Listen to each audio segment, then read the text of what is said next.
بسم اللہ الرحمن الرحیم۔ اگر آپ 40 سال کے اوپر کے ہو گئے ہیں تو کوشش کریں کہ میری یہ نصیحتیں ہمیشہ یاد رکھیں، ہو سکے تو ان کو کسی نوٹ بک پر لکھ کے رکھ لیں۔ پہلی نصیحت، حد المقدار کوشش کریں کہ آپ کی یہ دو چیزیں آپ کے قابو میں رہیں۔ پہلی چیز آپ کا بلڈ پریشر، جو کہ ہمیشہ آپ کے قابو میں رہنا چاہیے۔ دوسری چیز آپ کے خون میں شوگر کا تناسب۔ محترم ناظرین، دوسری بات یہ ہے کہ ان 7 چیزوں کا استعمال کم سے کم کر دیں۔ پہلی چیز نمک، دوسری چیز چینی، تیسری چیز گوشت، چوتھی چیز سرخ گوشت، پانچویں چیز دودھ اور ہائی پروڈکٹس، چھٹی چیز نشاستہ دار غذائیں، ساتویں چیز کاربونیٹڈ گیسوں والے مشروبات۔ یہ 7 چیزیں بھی اپنی زندگی میں کم کر دیں۔ ان کے کم کرنے سے آپ کی صحت تر و تازہ رہے گی۔ تیسری بات، اپنے کھانوں میں ان 3 اشیاء کا کثرت سے استعمال کریں۔ سبزیاں کھائیں، پھل کھائیں اور خشک میوہ جات ضرور کھائیں، اور سردیوں میں ممکن ہو سکے تو ڈرائی فروٹ ضرور کھائیں۔ ان 3 چیزوں کو بھلانے کی کوشش کر دیں۔ یہ چوتھی بات ہے۔ پہلی آپ کی عمر، دوسری آپ کا ماضی، اپنے ماضی کو لازمی بھلا دیں۔ تیسری چیز، اگر آپ کے ساتھ کوئی ظلم یا زیادتی ہوئی ہے تو اسے بھی بھلا دیں۔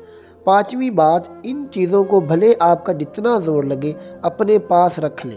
اپنے سے محبت کرنے والے اور دوستوں سے تعلق کرنے والے، اپنے خاندان کا خیال رکھیں، مثبت سوچیں، کبھی بھی نیگیٹو نہ سوچیں۔ مشاکل کو اپنے گھر سے دور رکھیں، مطلب جو بھی مشکلات آتی ہیں انہیں اپنے سے دور رکھیں۔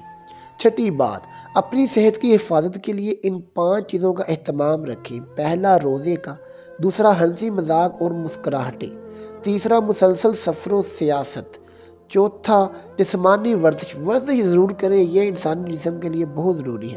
پانچواں، اپنا وزن کم کرنے کے لیے محنت کریں، کبھی بھی فری نہ بیٹھیں۔ ان 4 باتوں کو کبھی بھی نظر انداز نہ کرنا۔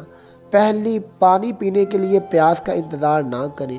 دوسری، نیند کے لیے جمائیوں کا انتظار نہ کریں۔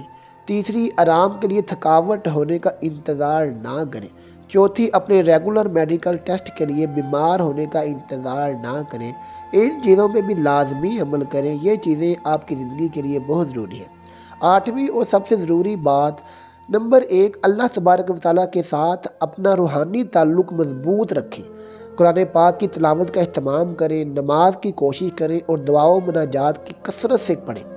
نمبر 2، اللہ کی ذات باری سے استغفار اور جتنا ممکن ہو سکے مصطفیٰ صلی اللہ علیہ وسلم پر درود و سلام کی کثرت کریں۔